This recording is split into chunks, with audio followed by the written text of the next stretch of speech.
क्या हाल चाल है मेरे प्यारे स्टूडेंट्स। ये वीडियो मैं ना एक बड़े भाई के तौर पे बना रहा हूँ, एक गाइडेंस देने के लिए। भले ही ये वीडियो 10-15 मिनट का हो सकता है, पर इस वीडियो में होगा मेरे 10 साल का एक्सपीरियंस। पूरा देखना वीडियो को जरूर, एंड आई नो आप बहुत ज्यादा वैल्यू इससे गेन करने वाले हो। इस वीडियो में हम बात करेंगे हाउ टू स्टडी। अभी जनवरी का महीना चल रहा है, आप चाहे जिस भी महीने में इस वीडियो को देख रहे हो। मैंने स्टूडेंट्स को 3 कैटेगरी में डिवाइड किया है। एक जिनका सेशन अभी शुरू होने वाला है, एक जो सेशन के बीच में है, और एक जिनका सेशन एंड हो चुका है। अब बस एग्जाम का लीव उनको मिला है, वो उसमें प्रिपेयर करके उनको फाइनल एग्जाम्स देने हैं। अब एग्जाम या सेशन जो है वो या स्कूल का हो या किसी बड़े कॉम्पिटिटिव एग्जाम का। सबसे पहले वो बच्चे जिनका सेशन शुरू होने वाला है, अगर आप कोचिंग ज्वाइन कर चुके हो और कोचिंग शुरू होने वाली है, सेल्फ स्टडी वालों के लिए भी वही सेम चीज एप्लीकेबल है। मान लो आप क्लास जाते हो, तो क्लास में सबसे पहले तो एक कमिटमेंट होना चाहिए, एक फोकस होना चाहिए कि हाँ, जो मैं सुन रहा हूं वो मुझे तुरंत समझ में आ जा रहा है और रह रहा है मेरे दिमाग। जब आप इस कमिटमेंट के साथ बैठते हो ना, तो ऐसा होता है, जो आप ध्यान से सुनते हो वो चीज याद रह जाती है। आपको एक्टिवली ये नहीं करना पड़ता कि याद करना पड़ेगा, याद रखना होगा, ऐसा कुछ नहीं, अपने आप याद हो जाता है। साथ साथ में जब टीचर डिक्टेशन दे रहे हैं ना, कुछ लिखवा रहे हैं, तो बहुत बार ऐसा होता है कि हम लोग, सर बोल रहे हैं और हम लोग बस सुनते सुनते लिखते जा रहे हैं, समझ नहीं रहे हैं। वहां पे जब सर डिक्टेशन या मैम डिक्टेशन दे रही है ना, तब लिखते लिखते अगर हम समझे भी ना उसको कि अच्छा ये बोला जा रहा है, तो वही तुरंत वो चीज समझ आ जाती है। इससे बहुत टाइम सेव होता है। उसके बाद जैसे आपने लगभग आधा पेज लिख लिया है, जैसे मैं क्या करता था, मैं एक रेड पेन रखता था साथ में। आप अगर हो पॉसिबल, मतलब जैसे स्कूल में कई बार रेड पेन नहीं अलाउ कर दिया जाता है, जो भी है आप अपने हिसाब से कर सकते हो कि जो पैराग्राफ लिखा गया है उसमें जो मेन पॉइंट्स हैं, जो इंपॉर्टेंट पॉइंट्स हैं, उनको अंडरलाइन आपने कर दिया। क्योंकि आप अंडरलाइन तभी कर पाओगे जब आप समझे होगे कि आपने क्या लिखा है और क्या इंपॉर्टेंट है। आधा पेज आपने लिख लिया, ऐसे अंडरलाइन भी कर दिया। उसके बाद जो आपने समझा, और ऐसे फैक्ट्स और फिगर्स जो कि याद करने पड़ते हैं। अब जैसे एटॉमिक मास, एटॉमिक नंबर, ये सब चीजें तो याद ही करनी पड़ती है ना। बहुत सारी ऐसी चीजें होती है जो याद करनी पड़ती है, वो आपको याद होनी ही होनी चाहिए। फॉर्मूले कितने सारे होते हैं, उसको आप ऊपर मार्जिन में लिख लो, उसको हम कहते हैं समरी। तो जो आप समझे और जो याद करने वाली चीजें हैं वो ऊपर मार्जिन में लिख लो एज समरी। साथ ही साथ क्लास में ही एक बार मन में रिपीट करते हुए चलो कि अच्छा ये पढ़ा, ये था, ऐसा ये फॉर्मूला था और ऐसे ऐसे होता है, ठीक है। उसके बाद मान लो टीचर ने क्वेश्चन कराना शुरू किया, न्यूमेरिकल दिया। अधिकतर टीचर्स न्यूमेरिकल देके वेट करते हैं कि आप अपने से उस क्वेश्चन को करने का ट्राई करो। तो ट्राई करो। कई बार क्या होता है, हम लोग ट्राई नहीं करते, हम टीचर का सॉल्यूशन देख के एज इट इज कॉपी कर लेते हैं, लगता है हाँ टीचर ने सही किया। तो टीचर ने सही किया ही है, पर एग्जाम में क्या होता है, एग्जाम में आपके पास कोई टीचर नहीं होगा, कोई बुक्स नहीं होगी, कोई आपके पास कॉपी, कुछ नहीं होगा, सिर्फ एक ब्लैंक पेपर होगा और आपका दिमाग होगा। तो वहां पे सोचना आना चाहिए, राइट। तो क्लास में जब टीचर ने कुछ क्वेश्चन दिया, तो खुद से ट्राई करना जरूरी है उस क्वेश्चन को। और उसमें क्या होता है ना, कई बार अब भले अपने कॉन्सेप्ट अच्छे से समझा, पर फिर भी हम अटकते हैं क्वेश्चन ट्राई करने में। जैसे ही हम अटकते हैं ना, टीचर क्वेश्चन को सॉल्व करना शुरू करते हैं, तो हमें पता चल जाता है अच्छा ये बात थी जो मुझे समझ नहीं आ रही थी। तो हम वहीं पे आप उसको हाईलाइट कर सकते हो। जैसे मैं इसको कहता था कैच, कि ये इस क्वेश्चन का कैच है, जो मेन है, जो मुझे समझ नहीं आ रहा था, या इस तरीके से मैं नहीं सोच पा रहा था। ये जो कैचेस होते हैं ना, ये अगर आज नहीं मार्क किए गए ना, ये सेम चीज आपको 6 महीने बाद फिर से ट्रैवल करेंगे। ये होता है, ये हुआ है मेरे साथ, इसलिए मैं एक्सपीरियंस से बता रहा हूँ। तो बाद में मैंने क्या किया, उसको कैच बोल के मैं हाईलाइट करने लगा। क्वेश्चन पे मैंने गुड लिख दिया कि ये एक अच्छा सवाल है, ताकि एग्जाम के एक दिन पहले, एक ही दिन अगर मिला रिवाइज करने के लिए, या एक रात पहले, या एग्जाम की सुबह कुछ समझ नहीं आ रहा है, तो जिन जिन क्वेश्चन पर गुड लिखा हुआ है मैं बस उन्हीं को देख के चला जाता था, वो कैचेस देख के चला जाता था। तो याद आ जाता था अच्छा हाँ ऐसे ऐसे ये चैप्टर में ये कॉन्सेप्ट इस तरीके से होता है। उसके बाद जैसे ही क्लास ओवर हुआ, अब क्योंकि जो जो पढ़ा है हमने वो सब एकदम फ्रेश है ना, तो 5-10 मिनट हार्डली लगता है जो जो समरी में लिखा हुआ है वो फट से रिवाइज करने में। रिवाइज करना मतलब ये नहीं कि देख देख के पढ़ना, रिवाइज करना मतलब आपने एक बार देखा, उसके बाद आपने कॉपी बंद कर ली और खुद से आप बोल पा रहे हो, सोच पा रहे हो कि अच्छा कौन सा कॉन्सेप्ट किस तरीके से होता है। कहीं अटके तो फिर से खोल के एक बार देख लो और बंद कर लो। क्लास के जस्ट बाद ये कर लेने से ना वो चीज पक्की हो जाती है, मतलब एक और बार रिवाइज हो गया। उसके बाद घर जाके, अब जनरली होमवर्क मिलता ही है कुछ ना कुछ, खास करके कॉम्पिटिटिव एग्जाम की अगर कोई तैयारी कर रहा है तो होमवर्क तो भर भर के मिलता है।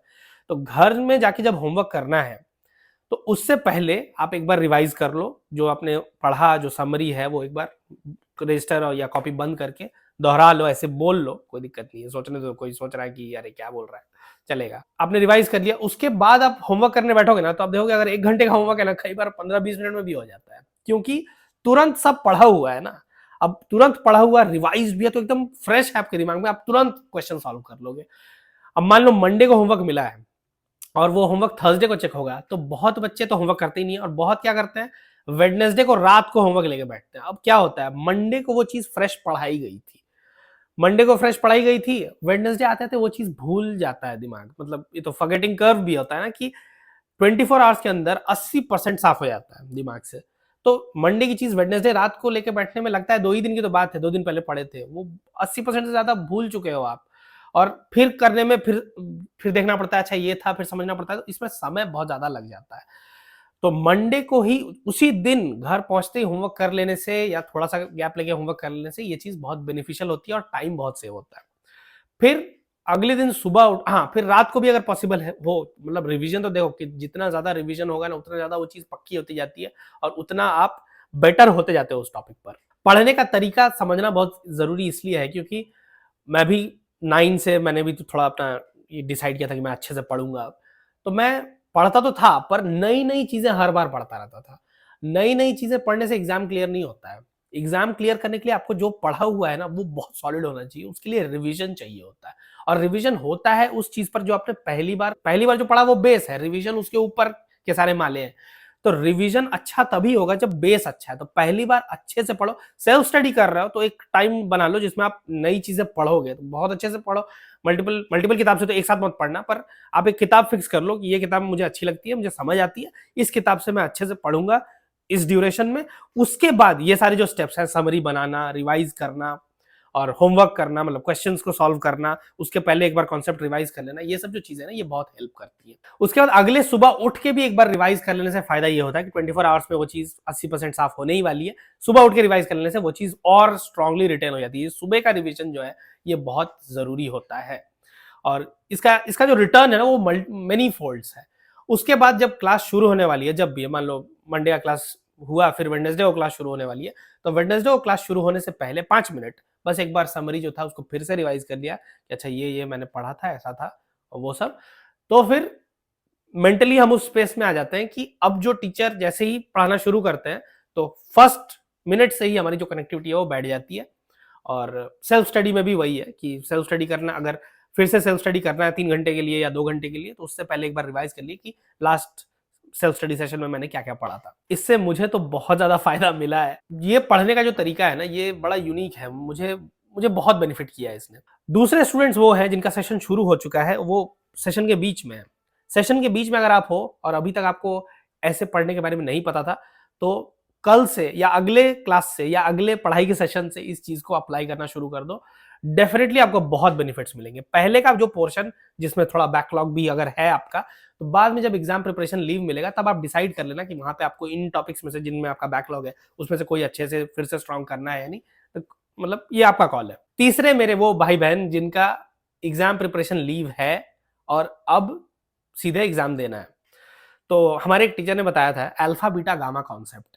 ये क्या है कि आप जो भी कोई एक सब्जेक्ट उठाओ, उसका सिलेबस उठाओ कि क्या क्या चैप्टर्स हैं और इंडिविजुअल चैप्टर्स के आगे ना अल्फा बीटा या गामा लिखते जाओ। क्या, किस बेसिस पे?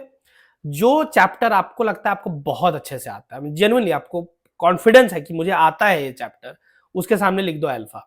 जैसे मुझे डिफरेंशिएशन बहुत अच्छे से आता था तो मैं लिखता था डिफरेंशिएशन के सामने अल्फा। वैसे ही आपको जिस टॉपिक को पता है कि मुझे बहुत, की आधी रात में भी अगर उठा के कोई इससे रिलेटेड कोई सवाल मुझसे पूछे तो मैं बना दूंगा या समझा दूंगा, तो उसके सामने लिखो अल्फा। उसके बाद वो टॉपिक्स जो आपको थोड़े बहुत आते हैं, मतलब इससे रिलेटेड सवाल आया तो मैं बना भी सकता हूँ, नहीं भी बना पाऊंगा शायद, उनके सामने लिखो बीटा। और गामा उन चैप्टर्स के आगे लिखो जो आपको बिल्कुल नहीं आते, मतलब कुछ भी नहीं आता, उसमें से शायद बेसिक सवाल भी आप ना बना पाओ। उसके बाद ये अल्फा बीटा गामा ये जो मिक्स होगा कि किसी का सबसे ज्यादा अल्फा आएगा, किसी का सबसे ज्यादा बीटा आएगा, किसी का सबसे ज्यादा गामा आएगा।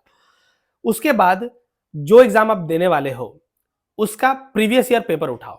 अगर मल्टीपल सब्जेक्ट्स हैं तो एक एक करके मल्टीपल सब्जेक्ट्स के प्रीवियस ईयर पेपर उठाओ, एटलीस्ट 5 साल के, मैक्सिमम 10 साल के, मैक्सिमम नहीं मतलब आइडियली 10 साल के और कम से कम 5 साल के।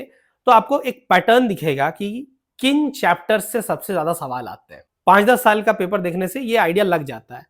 अब देखो वो जो चैप्टर्स हैं जिनसे सबसे ज्यादा सवाल आ रहे हैं वो आपके लिए कौन सा, वो चैप्टर्स आपके किस कैटेगरी में फॉल करता है। क्या वो चैप्टर्स आपके लिए अल्फा हैं, क्या वो चैप्टर्स आपके लिए बीटा हैं, क्या वो चैप्टर्स आपके लिए गामा है। अगर वो सारे चैप्टर्स आपके लिए अल्फा हैं बहुत अच्छी बात है, आपको ज्यादा कुछ अब पढ़ने की जरूरत नहीं है, जो जो आपने पढ़ा है उसको बहुत अच्छे से रिवाइज करते जाओ। और वही बात है वो जो अच्छे सवाल हैं उस पर गुड लिख सकते हो, स्टार मार्क डाल सकते हो, आपकी मर्जी है।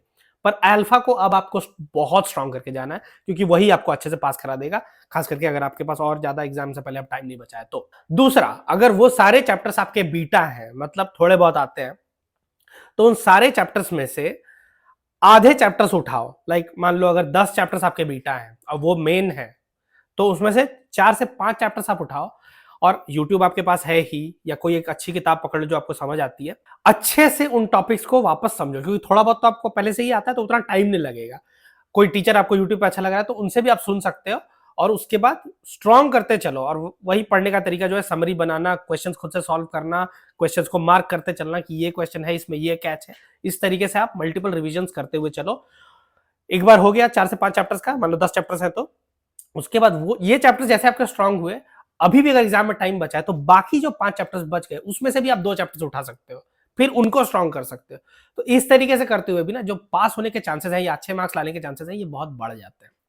तीसरा, अगर वो सारे चैप्टर्स आपके गामा है, तो आप जितने चैप्टर्स है उसमें से आधे भी नहीं, उसमें से 1/3 चैप्टर उठाओ और उनको स्ट्रांग करने की कोशिश करो, टीचर्स के लेक्चर देख के या किसी अच्छी किताब से पढ़ के अच्छे से उन चैप्टर्स को स्ट्रांग करने की कोशिश करो, रिवाइज करो, अच्छे से पढ़ो और रिवाइज करो उन चैप्टर्स को। अगर गामा है सारे चैप्टर्स आपके, मतलब आपको बिल्कुल नहीं आते, तो ऑलरेडी अगर आप ऐसे ही चलते तो पास होने के चांसेस तो बहुत ही कम होते। लेकिन अगर आप कुछ चैप्टर्स बहुत स्ट्रांग करते हुए चले ना, तो एक चांस तो है कि आप अभी भी पास हो सकते हो।